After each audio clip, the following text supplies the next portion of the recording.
para os últimos que chegaram, no final da aula eu volto novamente a esse ponto com relação à atividade para bonificação de falta.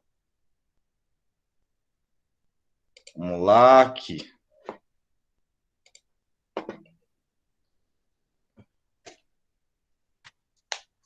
Todo mundo tela cheia? Sim. Sim. Beleza. Então, assim, ó, eu tô adotando esse modelo de tela cheia, onde eu vou depender de vocês me avisarem sobre alguma coisa.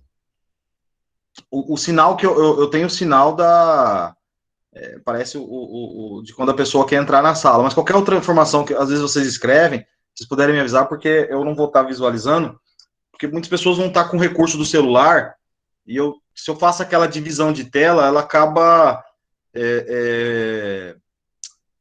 prejudicando, né, para quem vai estar com o celular. Eu acredito que assim, para quem tem celular, fica bem melhor, né?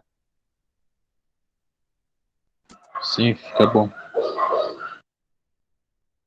Ó, nós falamos... Ó, chegou alguém. Nós falamos sobre a última aula, sobre brainstorming.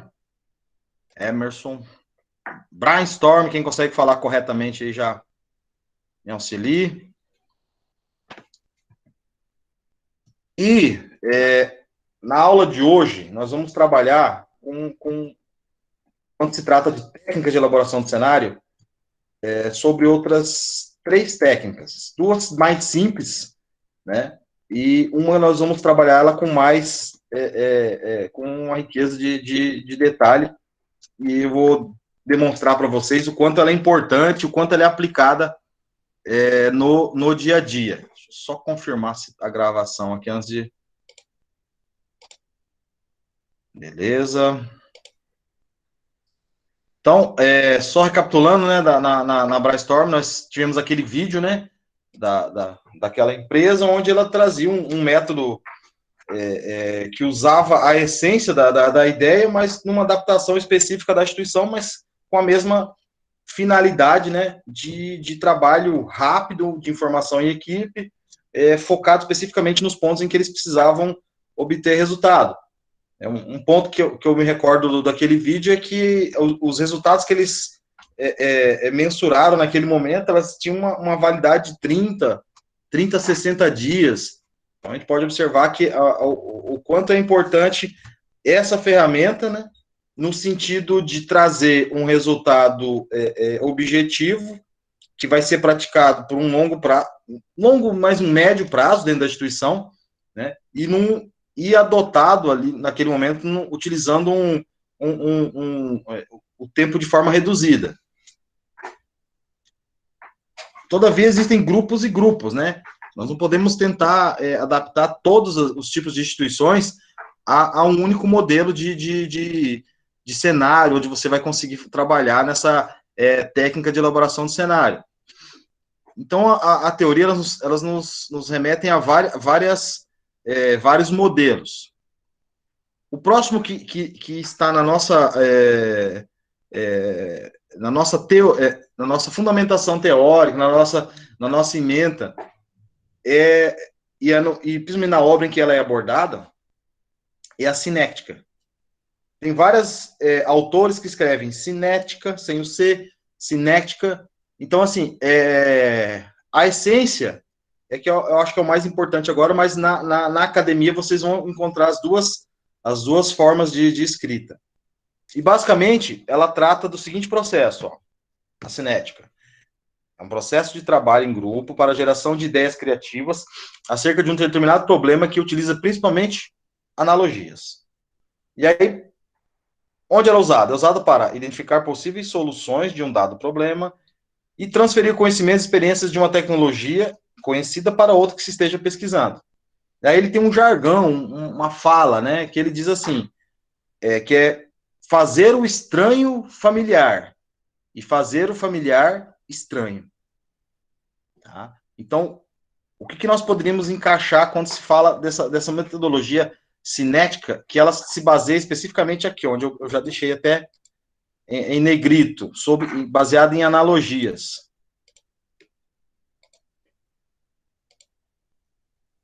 eu acredito que a analogia a gente utiliza muito na sala de aula. A gente faz comparativos, faz analogias,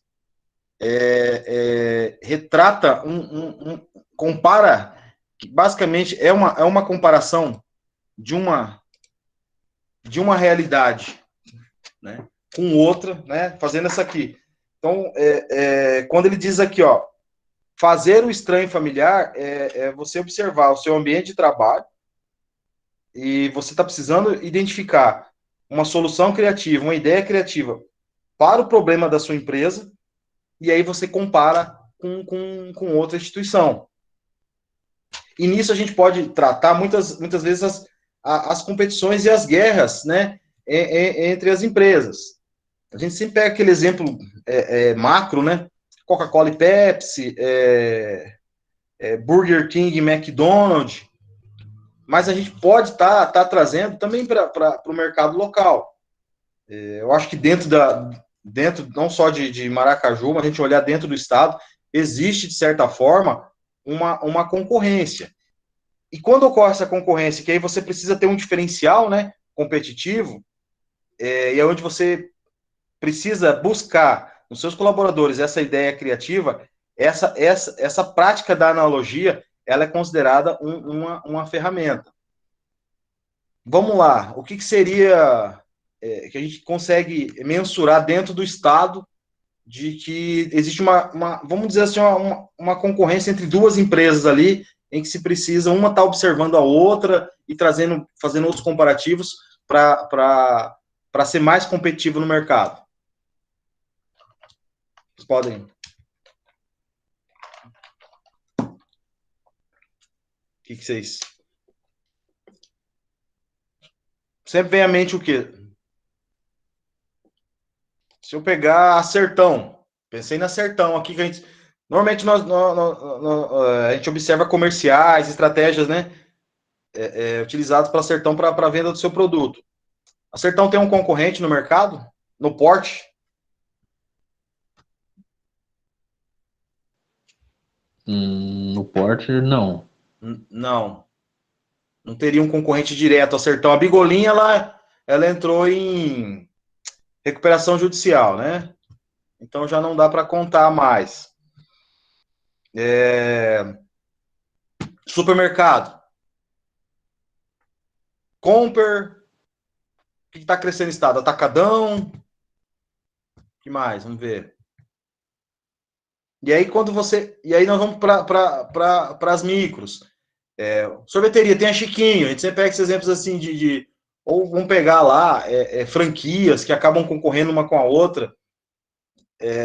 Todo esse processo, quando a gente observa macro, ou Gazin. Quem concorre com a Gazin? Um exemplo que é mais... Você tem alguém que trabalha na Gazin em sala? A Casas Bahia, né? Ali Bahia. foi a felicidade do povo, né? 5.000 vezes. Casas Bahia, aí pega Gazin, aí entra... Tem Romeira em Maracaju? Tem Não. MM, acho que é uma outra, né? MM. Citilar teve uma época que estava expandindo, não vejo tantas, não sei se ela fechou, enfim, entrou num outro processo de fusão, mas normalmente, quando a gente faz esses comparativos, ou quem e queira usar essa ferramenta, ela vai fazer essa analogia para identificar. E aí, muitas vezes, uma abordagem que é estranha tem que se tornar familiar, né? E fazer o familiar tornar-se estranho. Então, o que é isso que está no processo? É trazer uma ferramenta, um procedimento novo. Eu observava, por exemplo, a gente tinha um pouquinho de contato com o gerente da Gazin lá de Amambai, onde eu morei. Morei mais de 10 anos lá. Ele tinha um procedimento interno de feedback logo cedo, tinha um sino de metas, né? Então, eram ideias criativas que estimulavam o colaborador.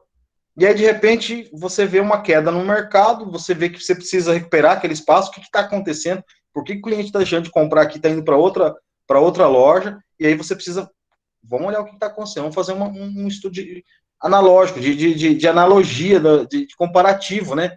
E trazer disso uma ideia criativa. E aí você vai estudar algo que pode ser totalmente diferente e vai torná-lo familiar.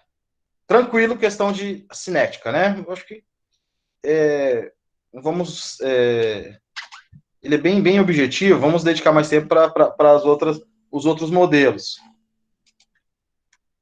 E aí existe outro modelo, é a análise morfológica, né?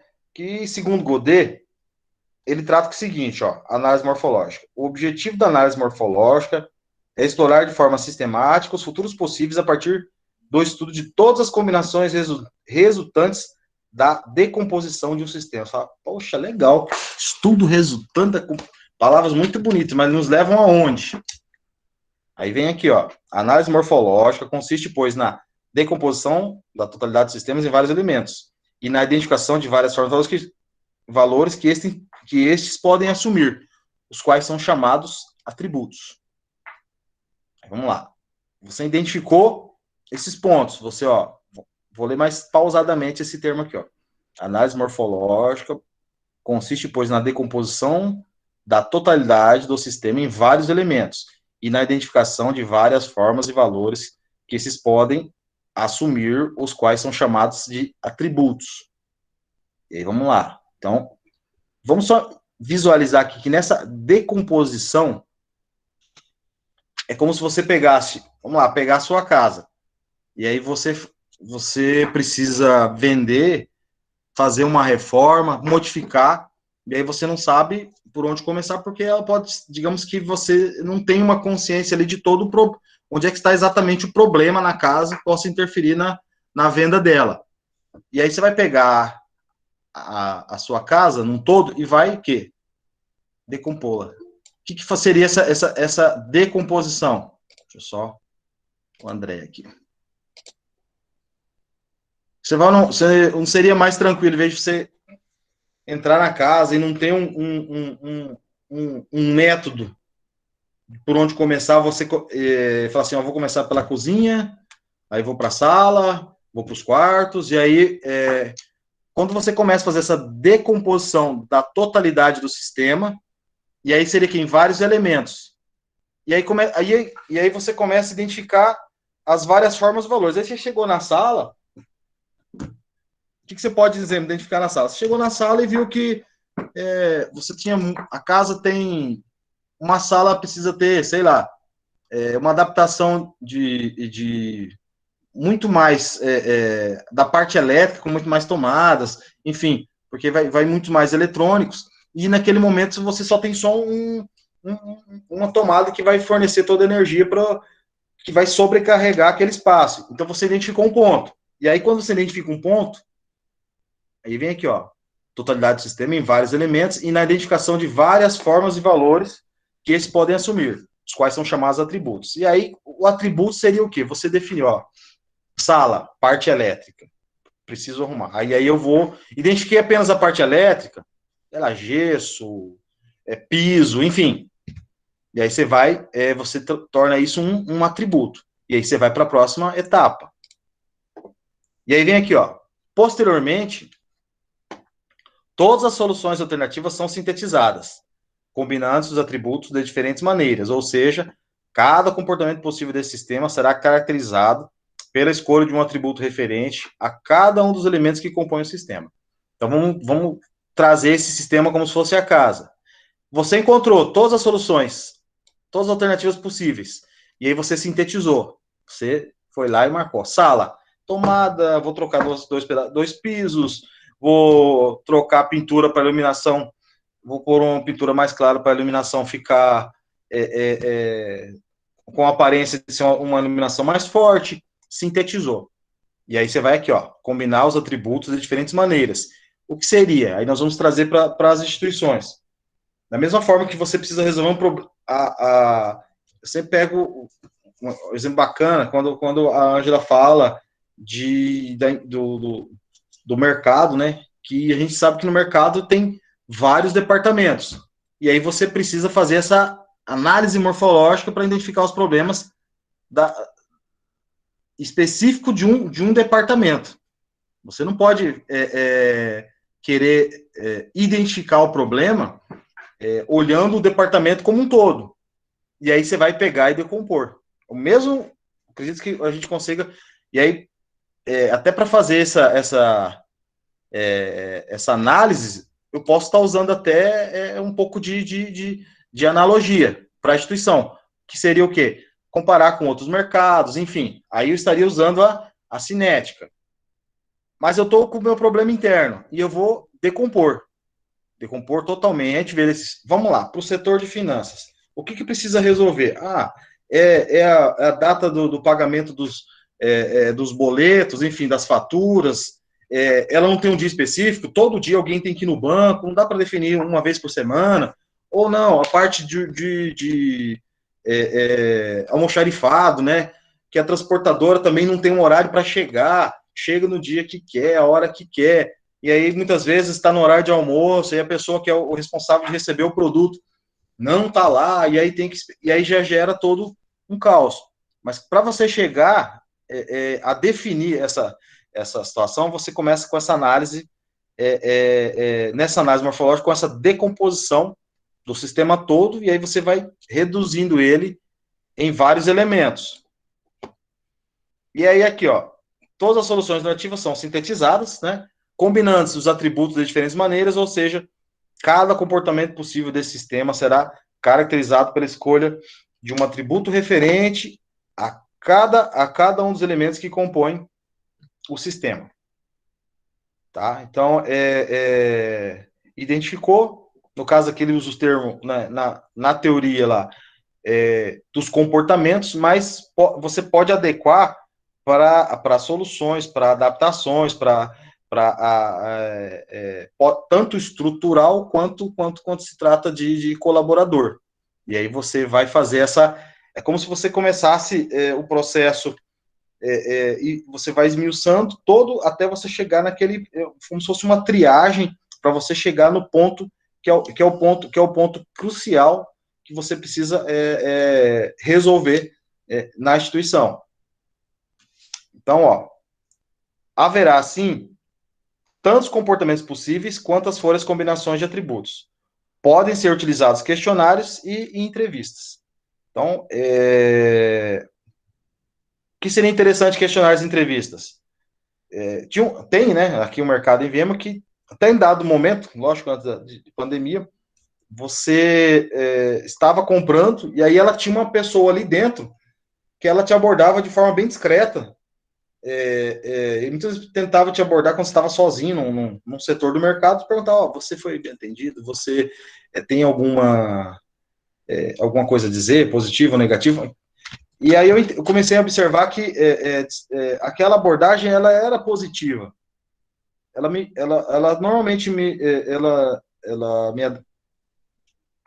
tinha essa abordagem no momento em que eu poderia me sentir confortável em estar respondendo. Se eu tô com mais pessoas, tô lá no caixa, um exemplo, aí me aborda, como é que foi o atendimento? Eu vou olhar para não, não vou querer ter um problema com a menina do caixa, falo, não, foi bom, foi tranquilo, foi um bom atendimento.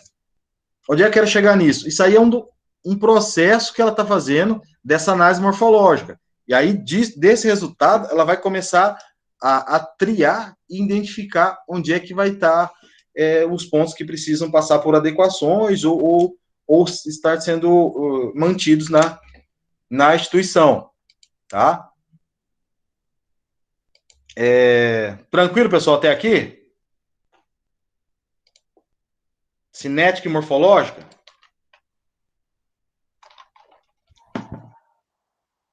Sim. Alguém já passou por algum momento que teve que, não que praticou, mas enfim, foi entrevistado, enfim, nesse modelo, algum de vocês já teve essa vivência, não? Eu nunca fui. Tranquilo, então vamos dar continuidade aqui. E aí, ó, vamos para as técnicas de avaliações.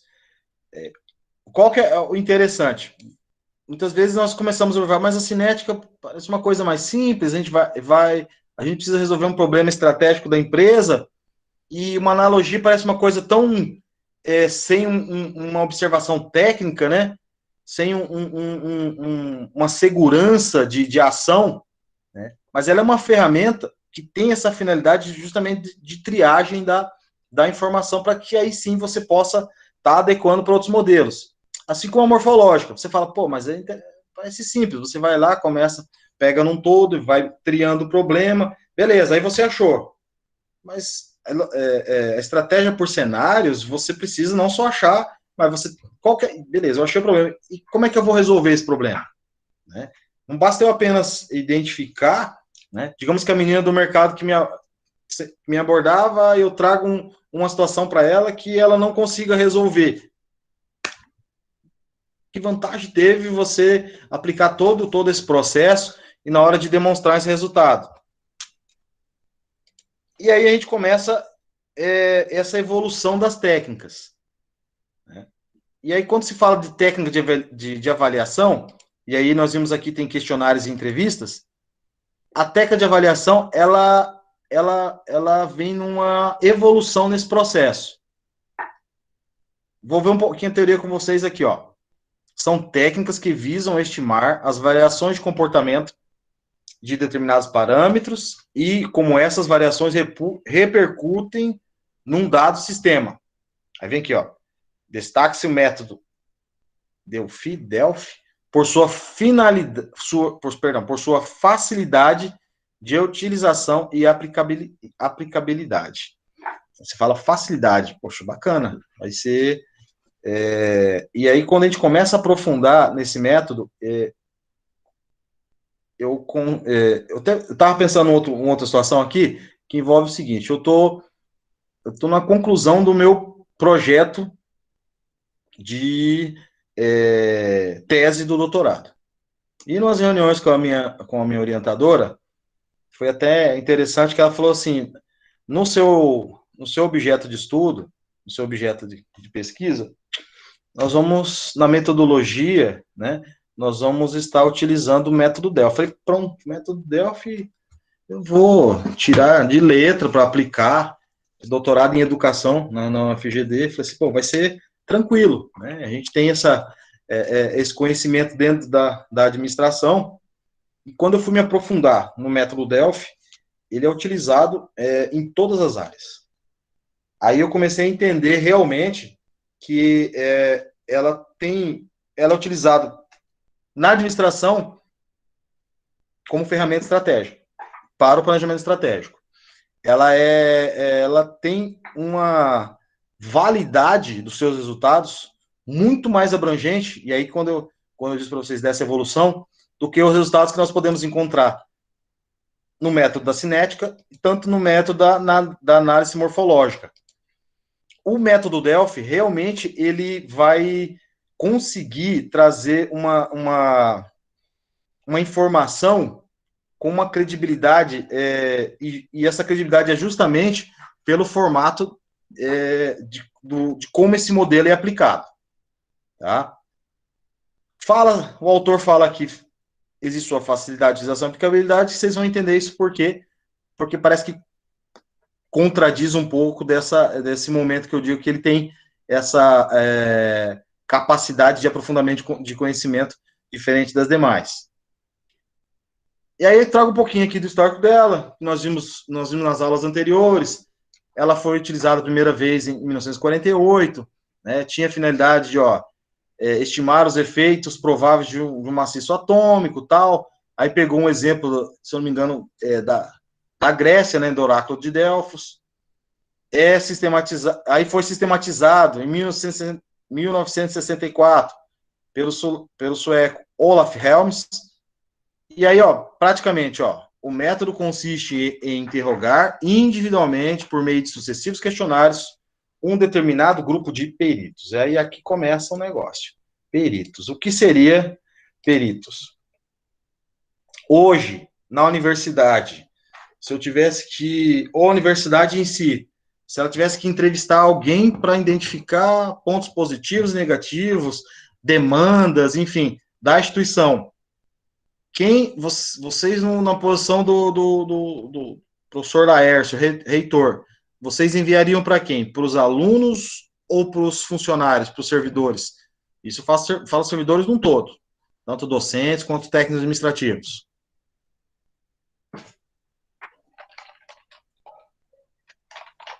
Quem, pessoal? Eu acho assim que dependendo do que ele queria captar, qual seria a área que ele estaria querendo saber, ele ia saber identificar se seria os alunos, no caso seria a demanda, né, ou o corpo docente. Certo. Então vamos definir um objetivo? Vamos lá, vamos pensar num objetivo então, que aumento de cursos, né?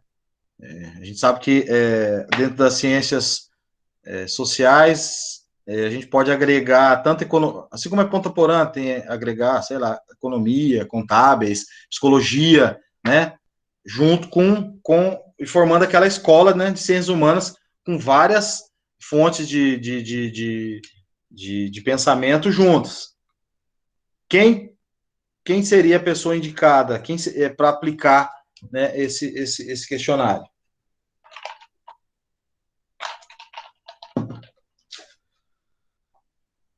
Estudantes? Ou o senhor fala para definir? Os professores? Quem define, eu acho que é os professores, né? Por exemplo, quem estaria recebendo esse questionário, né, para identificar o perfil? Não, daí seria os alunos, né? E aí, os alunos. Por que os alunos? Vocês estão lá no momento de aplicar o método Delphi. Aí a empresa vai perguntar assim para vocês, por que os alunos? Porque será que é o ambiente, né? É quem interessa, né? Quem mora na cidade, quem conhece o vizinho, quem está no mercado de trabalho dentro da cidade, vendo quem precisa falar, eu vou estudar em outra cidade porque eu preciso tal curso. Não seriam os alunos? Sim, seriam os alunos. Né? E aí, nesse ponto que a gente, nesse modelo aí que nós criamos agora aqui de exemplo, os peritos seriam vocês. Vocês teriam as informações que seriam coletadas de vocês, elas realmente teriam uma veracidade, uma capacidade realmente de identificar aquela necessidade que a instituição precisa naquele momento. E nisso a gente pode observar N situações. Nós pegamos o comparativo com a universidade, mas qualquer momento que vocês podem observar nas instituições que trabalham, enfim, ou nas pesquisas que possam vir pela frente, se for utilizado alguém entrou em sala, parece? Deixa eu ver aqui. Se for adotado o método Delphi, o interessante é identificar esse grupo de peritos que farão parte desse... eles são em si o público-alvo para identificar essa resposta.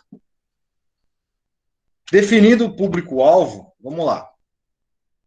Depois de cada aplicação do questionário aos peritos, as questões serão analisadas e apresentadas a eles outra vez para que tenham oportunidade de rever suas opiniões. Esse aqui começa a ser...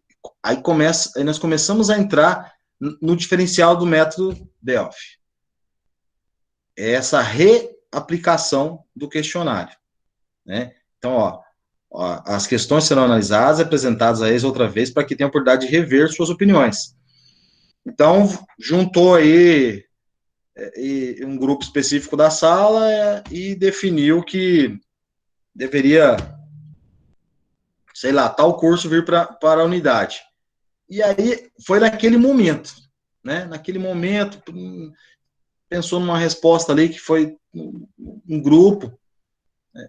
E aí, quando foi recolocado o questionário, vocês observaram que precisava mudar a opinião. Nesse método, ele é possível. Podemos observar que tanto nos outros, todos os métodos que nós estamos olhando até agora, não há uma abertura, aquele resultado que você descreveu, enfim, marcou, é aquele que vai ser tabulado, é aquele que vai se transformar numa informação. Nesse método aqui, sua resposta ela pode passar por uma nova, por uma reavaliação por você, pela própria pessoa. Eu falo própria pessoa porque muitas vezes o resultado ele pode ser reavaliado pelo grupo que está buscando, né, a informação dentro, utilizando não do método Delphi, mas naquele modelo de método que eles podem atuar na instituição. Onde é que eu quero chegar nessa importância de vocês poderem reavaliar essa transparência porque nós vemos na administração planejamento, liderança, organização, todo o controle, né, a reavaliação, que é um outro ponto, mas normalmente a opinião que é dada, ela não passa por esse processo de reavaliação. Por quê? Vamos lá que metade da turma, na primeira avaliação, colocou lá, sei lá, psicologia, e aí quando foi reavaliar, mudaram para, não sei, sociologia, um outro exemplo. Pensa todo o processo de você fazer toda a tabulação dessa informação para poder você chegar num novo resultado. Então, muitas vezes as instituições elas não têm esse feeling de tempo para poder restabelecer esse novo processo da informação. E no método Delphi, ele é parte do processo. É justamente o fato disso acontecer é que vai realmente permitir que a informação ela tenha toda essa validade. E aí eu venho aqui, e olha só, o questionário só pode ser apresentado no máximo 6 vezes, não é pouca coisa. São 6 vezes. Então, até 6 vezes o questionário pode ser apresentado, a partir disso, aí ele não é aplicado mais. Aí vem aqui os pontos. Trata-se de uma metodologia de trabalho em grupo que busca a convergência de opiniões e procura minimizar os problemas típicos dos grupos. E quais são os principais problemas? Pressão social para que os membros concordem com a maioria. O que é isso aqui? Vamos levar isso aqui para o dia a dia nas instituições. Tem muitas empresas, vocês devem trabalhar com empresas com 10, ou às vezes menos de 10 colaboradores, mas enfim, por nós já entendemos que existe a organização informal, muitas vezes os resultados eles não são técnicos, porque são decididos pelo grupo informal de forma a satisfazer um ponto que muitas vezes ele não vai estar sendo favorável nem para a empresa e nem para a parte do grupo. E aí, o que essa parte do grupo fez? Por causa dessa pressão social, e aí eu estou olhando de forma, ainda de forma apenas do desenvolvimento do grupo, você acaba tendo que dar a sua opinião contrária daquilo que você realmente queria. Um exemplo, o grupo, a sala hoje tem 25 alunos, e aí, para não ficar mal com o grupo, você vota ali a favor de uma situação que você, na verdade, não era favorável. E aí esse método vem justamente para influenciar nisso. Não apenas nessa situação, mas também aquele momento em que você faz parte de uma equipe, e aí o seu superior toma uma decisão que vai afetar aquele grupo que você muitas vezes fazia parte, e aí você passa por uma pressão social do seu superior, e aí tem uma pressão do grupo que você vai dar uma resposta em que você não concorda, porque aquela decisão estratégica, ela não passou por uma metodologia, enfim, por uma verificação que validasse realmente aquela tomada de decisão, e aí o método Delphi vem justamente para impedir esses tipos de ações, né, que ocorrem nas instituições. Vocês acham que isso ocorre, não? Pressão social para que você tenha que concordar com a maioria? Ou o professor está, como diz, trazendo um posicionamento que já não existe mais na nossa sociedade contemporânea, no mercado de trabalho? Eu acho que sim. Eu acredito que existe uma pressão. Eu acho que ocorre. Ocorre, né? Com certeza. Com certeza. Quem que falou baixo? É o Ariel? Isso aí parece que eu visualizei a Câmara do Senado. Também. Professor, foi. É justamente o que está acontecendo hoje em dia, né? Tô falando muito baixo? Opa, melhorou. Realmente. E aí passa. E isso ali o cara tem que ir pelo partido, né? Muitas vezes ele não concorda com a decisão e ele tem que ir pelo partido para concordar com a maioria. E aí alguns passam de louco, excluídos, né? A gente não vai defender uma bandeira agora aqui, mas é latente isso no dia a dia, né?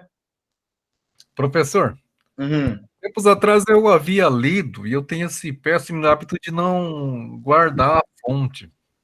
Mas assim, a empresa tinha 10 conselheiros, e se o consenso fosse unânime, vamos supor, eles perguntavam do primeiro até o nono homem a resposta. No caso, até ele tivesse unanimidade, o 10º era obrigado a discordar de todos os 9.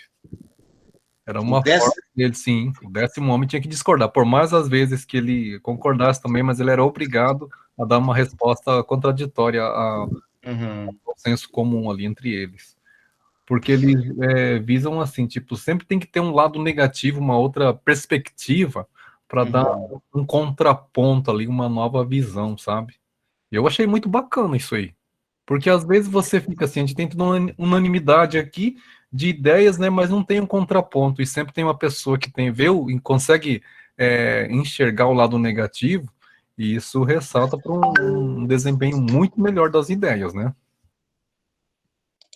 Sim, com certeza. Eu achei que era aqui na. Por isso que eu saí aqui. Não, e é interessante porque essa pessoa ela é predisposta a dar a sua abordagem crítica, né? Então, essa rotação, eu acredito que ela deve acontecer entre os 10, né? Não vai ser sempre uma só que vai ficar definido como o último, né? Sim. Né? E aí isso de forma aleatória, né? Tem que ser bacana isso, né? É um modelo, isso é um modelo, né? Que pode funcionar realmente em determinados grupos. Né? Eu estava pensando aqui em pressão e eu estava pensando no STF. Quem viu o Gilmar Mendes fazer a Carmen Lúcia mudar de voto? Não lembro qual foi a situação, acho que tem um mês e meio atrás isso que ocorreu.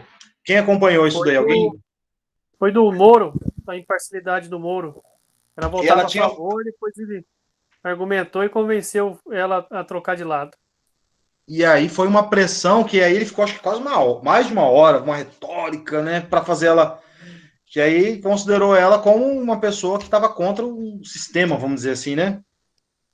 E ali um exemplo claro, lógico que ali bem público, né, porque ela teve que ter muita coragem, né, de ter que mudar. Ficou uma coisa assim muito atípico, né? Ficou evidente ali o poder de influência ali, nesse caso aqui, a gente está falando aqui dessa pressão social, né? E ela mudou. Às vezes a pessoa passa por cima do próprio valor que ela tem para poder, às vezes, satisfazer a sociedade, satisfazer a maioria, né? Por mais que ela discorde, às vezes ela dá o braço a torcer para não ficar mal com os outros, né? Exatamente. Eu acho que, no meu ponto de vista, eu acho que vai bem longe do campo da satisfação. Tá baixo o seu áudio, Ariel. Muito baixo, gente. Tá dando para ouvir? Agora melhorou. Eu acho que assim, professor, eu acho que vai um pouco longe do campo de vista do ponto de vista da satisfação em si. Eu acho que existe uma pressão ali popular, eu não sei, eu não posso falar dos valores da Carmen Lúcia, mas eu acredito que existe aquela pressão mesmo assim de você tem que fazer isso, ou se você não fizer a casa cai, entendeu? Vai além de valores, entendeu? Não, é que ali ela assim, pelo menos para nós que temos pouca informação do que acontece nos bastidores, ela estava dando um voto contrário a algo que como se já tivesse definido, e que quando o Gilmar Mendes viu que aquilo podia influenciar, até porque o tempo que ela tem de Supremo e poderia influenciar em votos de outros que já teriam, né, sucumbido a essa pressão. E aí ele foi e fez todo aquele processo que conseguiu, né, pelo menos isso ficou evidente porque foi ao vivo, né? Pois é. Então ficou... Na verdade, ali naquele momento ele sabia, né? Se ela continuasse com o voto dela, ele poderia perder, né? A ideia dele. Então por isso que ele fez toda aquela tentativa, argumentou tanto, né? Até que ele conseguiu dobrar ela, porque ele sabia, se ela continuasse com o voto dela, os outros poderiam ir junto com o voto dela e a ideia dele ser derrotada. Ele não queria. Então por isso que teve toda aquela pressão na cabeça dela. Exato, Ficou muito feio para ela, na verdade, né? Se você for analisar friamente, para ela não ficou legal. Não, exato. Não ficou mesmo. Ficou. Porque é uma coisa que se resolve nos bastidores, né? E aí ficou uma coisa que ficou público, né? Daquela ação ali, ela, enfim, tanto que não tocou mais no assunto, né? Não tocaram mais no assunto. Esse é o nosso país. Então, aí o método Delphi vem justamente para tentar solucionar essa questão, extinguir essa questão da pressão social. Um dos pontos. Segundo ponto, atribuição por vezes de mais importância ao volume de comentários pró e contra uma opinião do que a sua validade. Então, o que acontece? Existe essa pressão. Reúne aqui, e aí a maioria é pró numa opinião.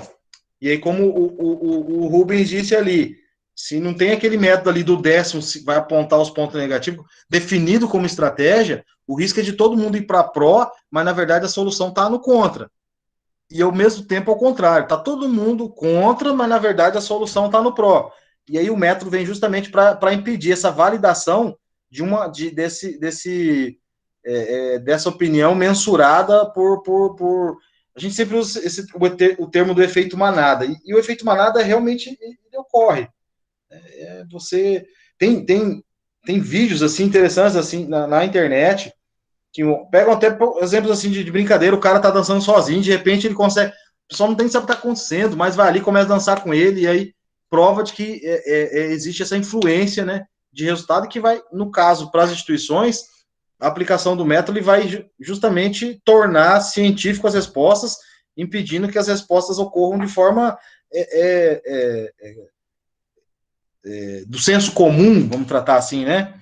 É uma coisa que, se der errado, muitas vezes a responsabilidade não vai ficar sobre o grupo que definiu. Vamos pegar um exemplo bem simples assim de greve, né? Ou, nós vamos paralisar, ou vamos fechar o comércio, um exemplo. Estou tentando criar um aqui com vocês aqui. Vamos fechar o comércio porque está errado uma ação, e aí, de repente, um grupo começa aquilo, fecha uma rua, e aí você sabe que aquele ato pode estar errado, né? E você toma uma decisão ali que vai influenciar diretamente no comércio naquele dia, e aí você vai. Não quer nem saber se é positivo ou negativo, ou no dia a dia dentro do trabalho, o chefe ali, vem uma conversa que ele vai, no ano 2022 não vai ter férias, então amanhã nós vamos chegar todo mundo 9 horas, para pressão. Mas será que é positivo? Enfim, e aí quando você decide isso, ou quando se pensa em decisão estratégica, não, vamos cortar toda essa relação com essa empresa, ela atrasou 2 vezes a entrega do produto, então não tem por que a gente voltar a pegar, então simplesmente vamos romper os laços, vamos, para ele e muitas vezes essa ação, que não observou especificamente o porquê que aquela instituição não cumpriu, muitas vezes ela tentou trazer uma resposta, cumprir o resultado, ela teve um problema interno que especificamente aconteceu naquele momento, e aí quando você vai tomar essas decisões que pró e contra, sem uma validade mesmo, o método Delphi vem justamente para mensurar isso, para impedir, na verdade, que isso ocorra, né? O terceiro ponto, influência exagerada exercida pela personalidade dominante sobre a opinião do grupo. Então, isso aqui acho que ficou bem, né, com os outros exemplos, né? Se usasse o método Delphi que nós falamos aqui do Supremo, né, colocasse as decisões baseadas em informações. No caso do Supremo, vamos lá, se a gente fosse pegar o grupo de peritos que avaliassem as decisões deles, quem seriam os grupos de peritos que seriam aplicados esses questionários aqui? No caso, sei lá, os juízes estaduais, os juízes do estado do Paraná, que foram os primeiros, né, os juízes federais do estado do Paraná, né, acho que é a 13ª vara, né, acho que a regional é a 13ª, não sei. Podemos identificar que eles seriam os peritos que analisariam, impedindo que, no caso ali, nós identificamos que pelo menos o que se expôs ali, o Gilmar Mendes, que tinha essa personalidade dominante. Mas isso a gente pode identificar em qualquer instituição que existe a personalidade dominante, que pode tendenciar as respostas às decisões da empresa justamente por esse aspecto que ele tem, né, com o grupo. Professor, dá licença, parece que tem gente querendo entrar na sala. Opa, obrigado. Só que eu tô sem o pedido aqui. Se puder mandar de novo, vamos ver aqui no WhatsApp quem que mandou aqui. Ó, no WhatsApp ninguém pediu. Era a Cláudia, ela falou que o senhor não tinha aceitado ainda. Deixa ela mandar de novo aqui, então. Não tá aqui, né? Vamos lá.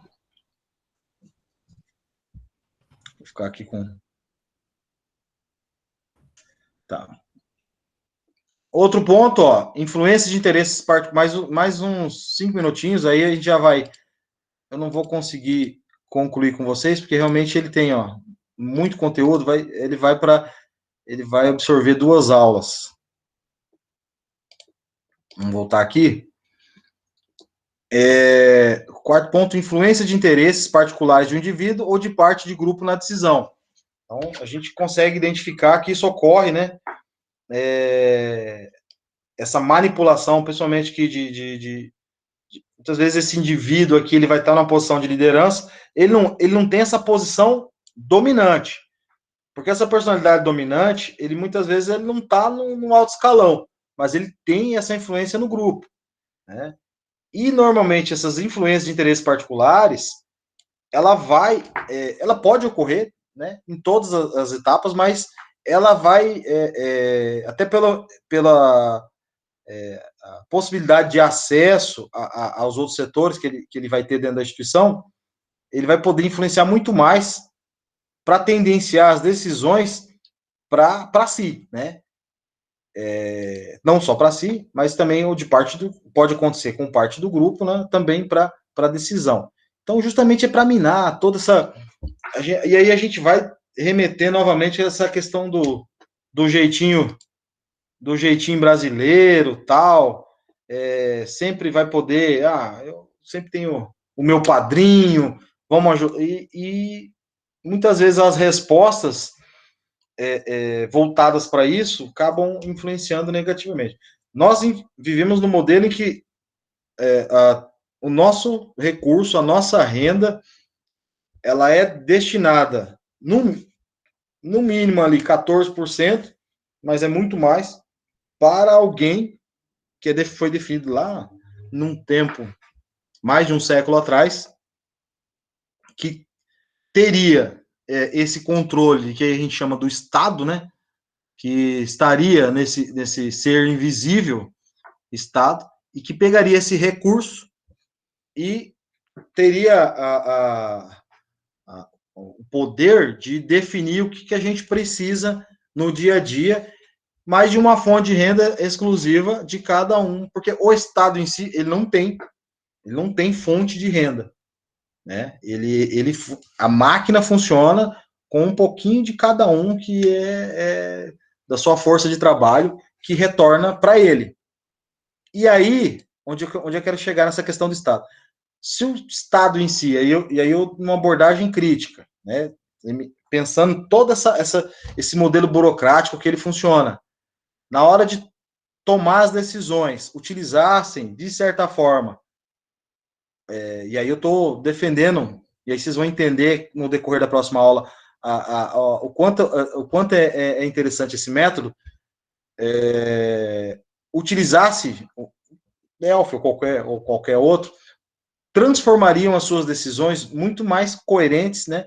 E que onde nós poderíamos ter uma melhor qualidade nesse retorno do nosso capital. E aí, cada vez que ganha, quanto mais ganha, mais o Estado leva. Então, para quem quer ganhar 10 mil por mês, já saiba que 27,5 já fica com o Estado. Então, ali, nada mais de... Para quem quer ganhar mais de 10 mil, já sabe que 2.500, porque vai ter ali, quem tiver pensão ou dependente, vai abater um pouco. Mas nada ali, R$2.500 do seu 10 mil, vai voltar para o Estado para ele, que ele tem essa autonomia para isso. Que aí nos deram o voto como o grande, nosso momento de participação dessa escolha.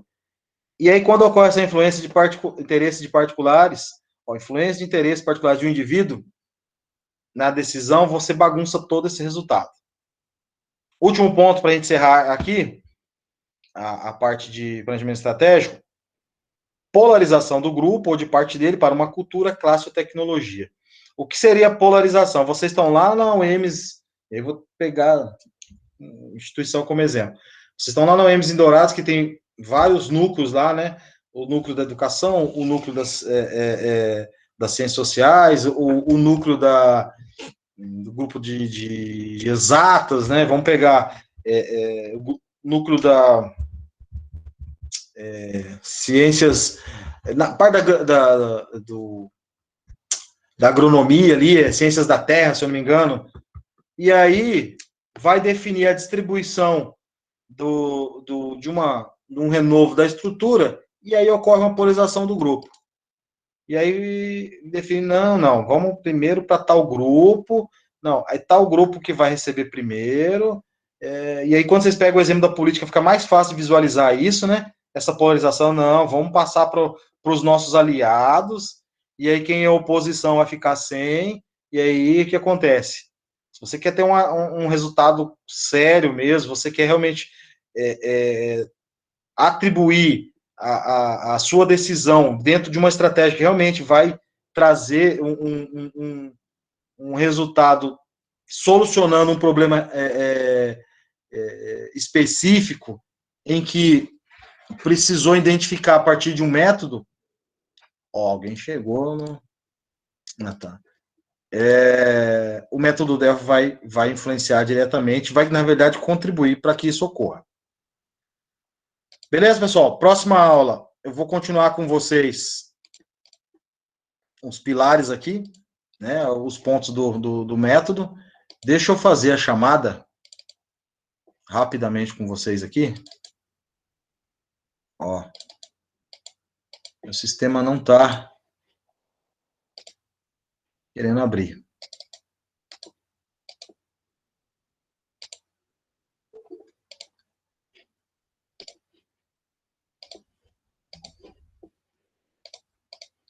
Deixa eu pegar rapidamente aqui com vocês, então, quem...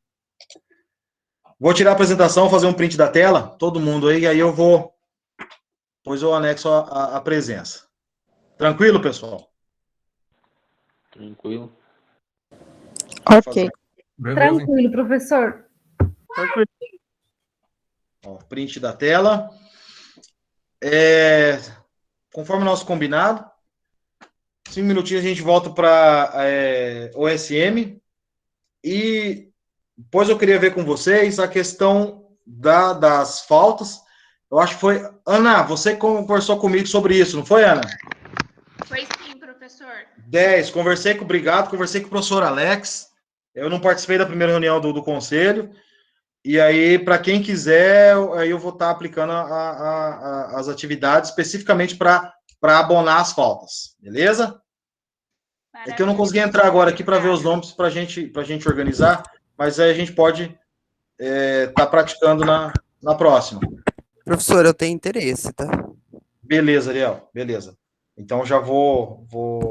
Vai ser retroativo. Eu vou aplicar agora, a partir de agora, nesse momento, eu vou aplicar uma atividade que vai ser como eu não fiz das outras vezes, ele vai ter a validade para todas as... É o refis, hein? Quem já ouviu falar do refis, é o momento do refis agora. Né? Obrigado, professor, pela sua flexibilidade. Eu e a Ana, a gente já veio conversado sobre isso. E para gente que trabalha e às vezes não dá para assistir a aula, é bom ter atividade, porque até por conta que nem sempre a internet está boa, né? Sim. Não, com certeza. Como eu conversei com a Ana, esse canal de comunicação entre nós aqui é extremamente importante, ainda mais que eu não participei das primeiras reuniões, então a informação que vocês trouxeram com certeza ajudou muito em todos os sentidos. Eu acho que a gente, por exemplo, nós temos 4 aulas mensais, né? Vamos tentar aí não usar pelo menos, sei lá, não vou definir senão todo mundo vai definir um dia como falta, né? Mas não tentar utilizar muito desse recurso, tá? Mas a gente sabe que, ao acontecer, vamos aplicar isso aí para abonar as faltas de vocês, tá? Professor, beleza? Eu vou encerrar a gravação disso aqui para ficar dividido as aulas, tá? Já vai começar o MSM? 5 minutinhos a gente já começa. Só o tempo de eu fazer uma alteração aqui, tá? Vou avisar o pessoal que faz, então. Beleza. Opa. Obrigado, pessoal.